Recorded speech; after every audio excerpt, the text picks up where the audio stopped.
আসসালামু আলাইকুম, আমন্ত্রণ জানাচ্ছি ফভ টিভি নিউজ আপডেটে। সঙ্গে আছি আমি ইমতিয়াজ আহমেদ। শুরুতেই সংবাদ শিরোনাম। সেনাবাহিনীর 23 শীর্ষ কর্মকর্তার বিরুদ্ধে গুম খুনের অভিযোগ, চাঞ্চল্য সর্বত্র। হাসিনাকে বাংলাদেশ নিয়ে আর কথা বলতে দেবে না ভারত। হাসিনার সঙ্গে হাত মিলিয়েছেন যে 5 উপদেষ্টা, জানালেন রাশেদ খান। বাংলাদেশে মার্কিন যুদ্ধজাহাজের নেপথ্যে কি? শহীদুল আলম সহ ফ্লোটিলা থেকে আটক ব্যক্তিদের কারাগারে পাঠালো ইসরায়েল। এবার বিস্তারিত। আওয়ামী লীগের শাসনামলে বিরোধী মতের লোকদের গুম ও নির্যাতনের ঘটনায় মানবতা বিরোধী অপরাধের 2 মামলায় ডিজিএফআই এর সাবেক 5 মহাপরিচালক হলেন lieutenant general Mohammad Akbar Hossain, major general Saiful Abedin, lieutenant general Saiful Islam, lieutenant general Ahmed Tabrez Shams Chowdhury. এর মধ্যে র্যাবের টাস্কফোর্স ইন্টারোগেশন টিএফআই সেলে আটকে রেখে নির্যাতনের মামলায় 17 জন এবং জয়েন্ট ইন্টারোগেশন সেলে বন্দী রেখে নির্যাতনের মামলায় 13 জন আসামি। সেনাবাহিনীর মোট 23 জন উচ্চপদস্থ কর্মকর্তার বিরুদ্ধে অভিযোগ আনা হয়েছে। 2 মামলাতেই প্রধান আসামি করা হয়েছে জুলাই অভ্যুত্থানে ক্ষমতাচ্যুত প্রধানমন্ত্রী শেখ হাসিনাকে। তার প্রতিরক্ষা ও নিরাপত্তা বিষয়ক উপদেষ্টা অবসরপ্রাপ্ত মেজর জেনারেল তারিক আহমেদ সিদ্দিকী এবং ডিজিএফআই এর সাবেক 5 মহাপরিচালকের নাম রয়েছে আসামির তালিকায়। ট্রাইব্যুনাল যথারীতি অভিযোগ আমলে নিয়ে 30 আসামির বিরুদ্ধে গ্রেপ্তারি পরোয়ানা জারির আদেশ দিয়েছে। এই 2 মামলার পরবর্তী তারিখ রাখা হয়েছে 22 অক্টোবর। টিএফআই সেলে নির্যাতনের মামলার আসামিরা হলেন সাবেক প্রধানমন্ত্রী শেখ হাসিনা, সাবেক প্রতিরক্ষা ও নিরাপত্তা বিষয়ক উপদেষ্টা মেজর জেনারেল অবসরপ্রাপ্ত তারিক আহমেদ সিদ্দিকী, সাবেক স্বরাষ্ট্রমন্ত্রী আসাদুজ্জামান খান কামাল, সাবেক আইজিপি বেনজির আহমেদ, র্যাবের সাবেক মহাপরিচালক এম খুরশিদ হোসেন, র্যাবের সাবেক মহাপরিচালক ব্যারিস্টার মোহাম্মদ হারুনুর রশিদ, র্যাবের সাবেক অতিরিক্ত মহাপরিচালক কর্নেল আনোয়ার লতিফ খান, র্যাবের সাবেক অতিরিক্ত মহাপরিচালক ব্রিগেডিয়ার জেনারেল মোহাম্মদ জাহাঙ্গীর আলম, র্যাবের সাবেক অতিরিক্ত মহাপরিচালক ব্রিগেডিয়ার জেনারেল তোফায়েল মোস্তফা সরওয়ার, র্যাবের সাবেক অতিরিক্ত মহাপরিচালক কর্নেল কে এম আজাদ, র্যাবের সাবেক অতিরিক্ত মহাপরিচালক ব্রিগেডিয়ার জেনারেল মোহাম্মদ কামরুল হাসান, র্যাবের সাবেক অতিরিক্ত মহাপরিচালক ব্রিগেডিয়ার জেনারেল মোহাম্মদ মাহবুবুল আলম, র্যাবের সাবেক অতিরিক্ত মহাপরিচালক কর্নেল আব্দুল্লাহ আল মোমেন, র্যাবের সাবেক মহাপরিচালক intelligence wing lieutenant colonel Mohammad Sarwar bin Kashem, র্যাবের সাবেক পরিচালক ইন্টেলিজেন্স উইং লেফটেন্যান্ট কর্নেল অবসরপ্রাপ্ত মোহাম্মদ খায়রুল ইসলাম, র্যাবের সাবেক পরিচালক লেফটেন্যান্ট কর্নেল মোহাম্মদ মশিউর রহমান জুয়েল, র্যাবের সাবেক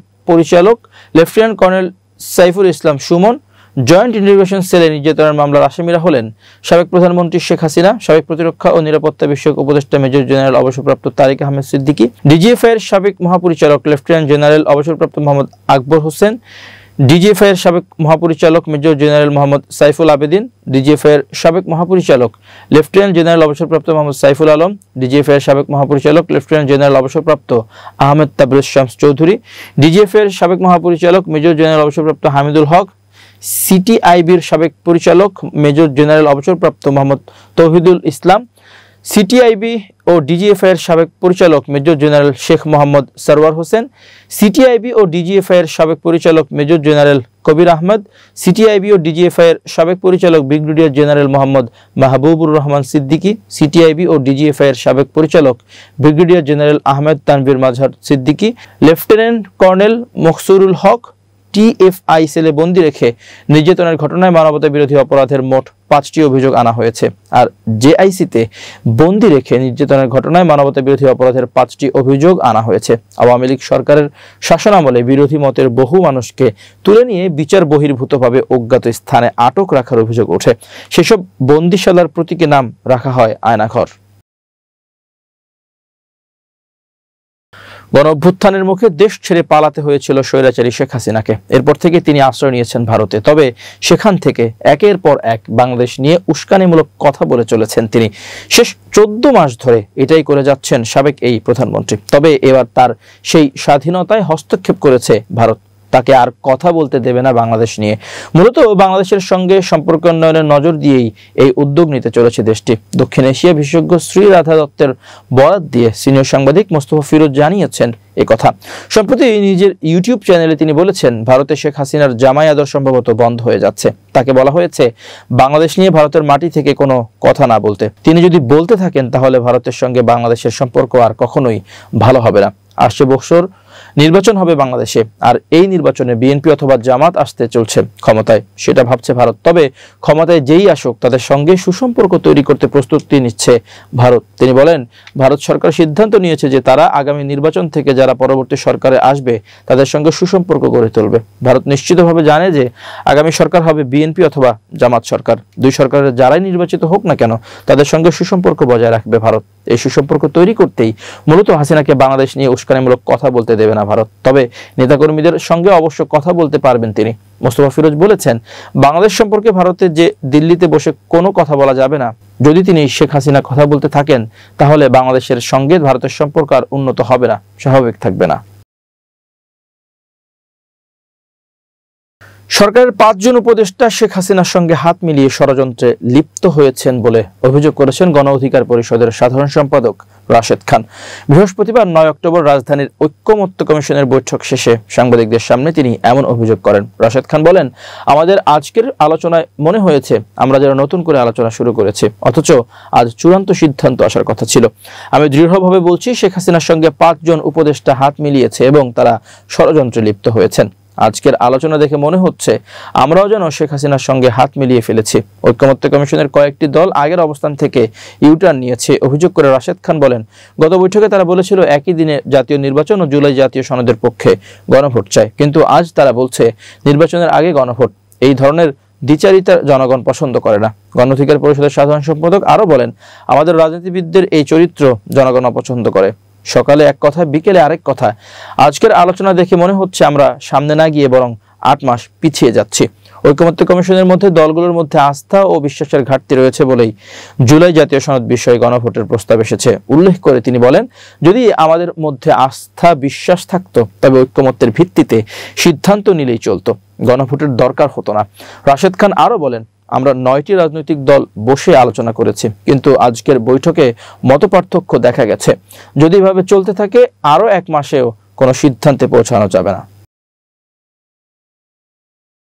এবার আন্তর্জাতিক প্রসঙ্গ। গাজা অভিমুখী ত্রাণবাহী নৌবহর ফ্রিডম ফ্লোটিলা থেকে আটক বাংলাদেশি আলোকচিত্রী ও দ্রিকের ব্যবস্থাপনা পরিচালক শহীদুল আলম সহ সব অধিকার কর্মীকে ইসরায়েলের সামরিক কারাগার কেতজিয়েতে বন্দী করা হয়েছে। বৃহস্পতিবার 9 অক্টোবর ফ্রিডম ফ্লোটিলা কোয়ালিশন এবং ইসরায়েলের মানবাধিকার সংস্থা আদালাহ এর বরাত দিয়ে শহীদুল ইসলামের প্রতিষ্ঠান দ্রিক এই খবর নিশ্চিত করেছে। দ্রিক জানায়, ফ্রিডম ফ্লোটিলা কোয়ালিশন এবং ইসরায়েলের Adalah the legal centre for Arab minority rights in Israel যারা আটক কর্মীদের আইনি সহায়তা দিচ্ছে। সূত্রে জানা গেছে, আলোকচিত্রী ডক্টর শহীদুল আলম সহ নৌবহরের সব সাংবাদিক, স্বাস্থ্যসেবা কর্মী, মানবাধিকার কর্মী, জাহাজের ক্রুকে প্রথমে আশদোদ বন্দরে নিয়ে যাওয়া হয়েছিল। সেখানে আইনি প্রক্রিয়া শেষে তাদের ইসরায়েলের সামরিক কারাগার কেতজিয়েতে স্থানান্তরিত করা হয়। বিজ্ঞপ্তিতে আরও উল্লেখ করা হয়, ফ্লোটিলার কর্মীরা আদালাহর আইনজীবীদের কাছে অভিযোগ করেছেন যে জাহাজ দখল করার পর থেকে তারা ইসরায়েলি দখলদার বাহিনীর দ্বারা নানা ধরনের সহিংসতার শিকার হয়েছেন। তারা মনে করেন ফিলিস্তিনিরা প্রতিদিন একই রকম ও এর চেয়েও ভয়াবহ সহিংসতার মুখোমুখি হচ্ছে।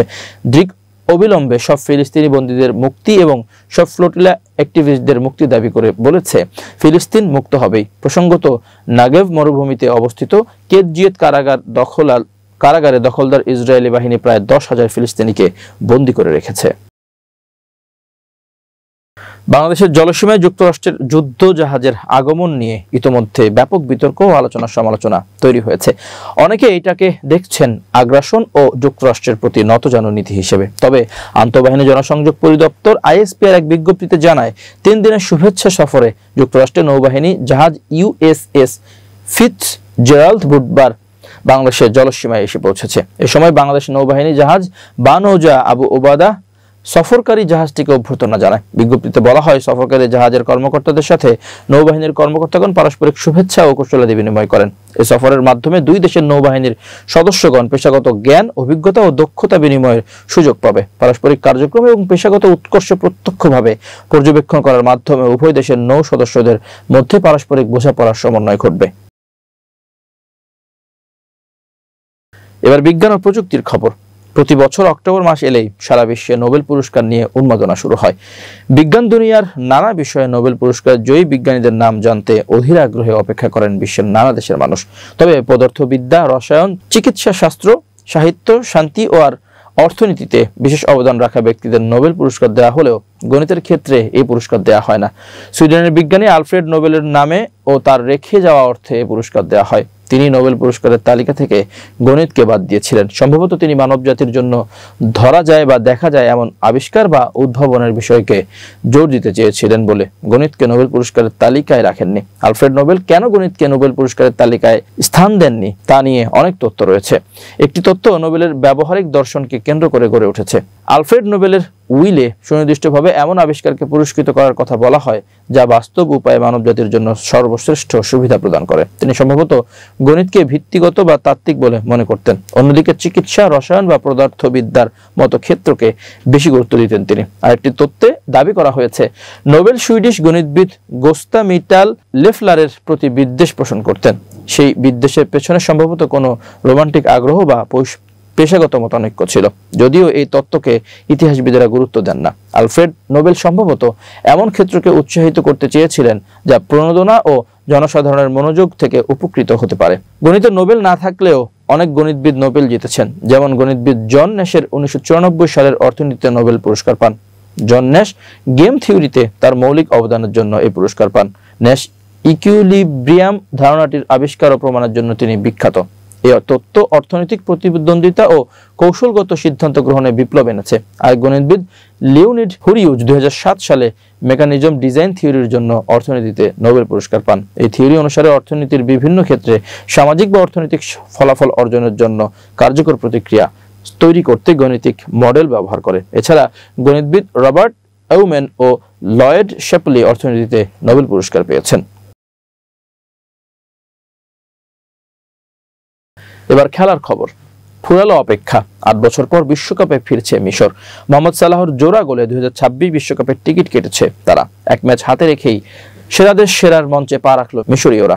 বুধবার রাতে ক্লাসাব্লাঙ্কায় জিবুতিকে 3-0 গোলে হারায় মিশর। তাতে আফ্রিকা অঞ্চলের বাছাই পর্ব থেকে এই গ্রুপে চ্যাম্পিয়ন হয়ে 2026 বিশ্বকাপের টিকিট কেটেছে হোসাম হাসানের দল। রেকর্ড 7বারের আফ্রিকান চ্যাম্পিয়নরা এ নিয়ে বিশ্বকাপ খেলতে যাচ্ছে মাত্র চতুর্থবার। 1934 সালে প্রথমবার বিশ্বকাপ খেলা দলটি এরপর বৈশ্বিক আসরে খেলেছে কেবল 1990 ও 2018 সালে। দলকে বিশ্বমঞ্চে নিয়ে যেতে বড় ভূমিকা মোহাম্মদ সালাহর। 9 ম্যাচে গোটা দল যেখানে গোল করেছে 19টি, সেখানে 9টি করেছেন সালাহ। গতরাতে বিশ্বকাপে খেলা নিশ্চিত করতেও জোড়া গোল করেন তিনি। এবার আফ্রিকা অঞ্চল থেকে সরাসরি 9টি দল বিশ্বকাপের মূল পর্বে জায়গা পাচ্ছে, যেখানে আফ্রিকার তৃতীয় দল হিসেবে বিশ্বকাপ নিশ্চিত করে নিয়েছে মিশর। এর আগে বিশ্বকাপে জায়গা নিয়েছে উত্তর আফ্রিকার দেশ মরক্কো ও তিউনিসিয়া। সব দল নিশ্চিত হওয়ার পর যুক্তরাষ্ট্রের ওয়াশিংটন ডিসিতে আগামী 5 ডিসেম্বর অনুষ্ঠিত হবে টুর্নামেন্টের ড্র। সব মিলিয়ে 19তম দল হিসেবে 2026 বিশ্বকাপ খেলা নিশ্চিত করল মিশর। 48 দলের এই মহা আসরে জায়গা করে নেবে আরো 27টি দল। এদিকে মধ্য আফ্রিকা প্রজাতন্ত্রকে 5-0 গোলে হারিয়েছে আই গ্রুপের শীর্ষ দল এখন ঘানা।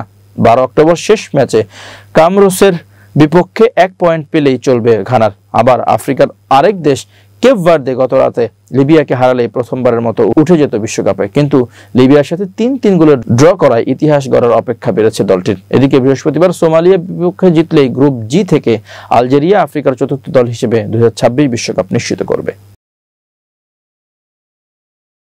প্রিয় দর্শক, শেষ করছি ফফ টিভি নিউজ আপডেট। আজ এ পর্যন্তই। ভিন্ন খবর নিয়ে দেখা হবে আগামীকাল রাত 8টায়।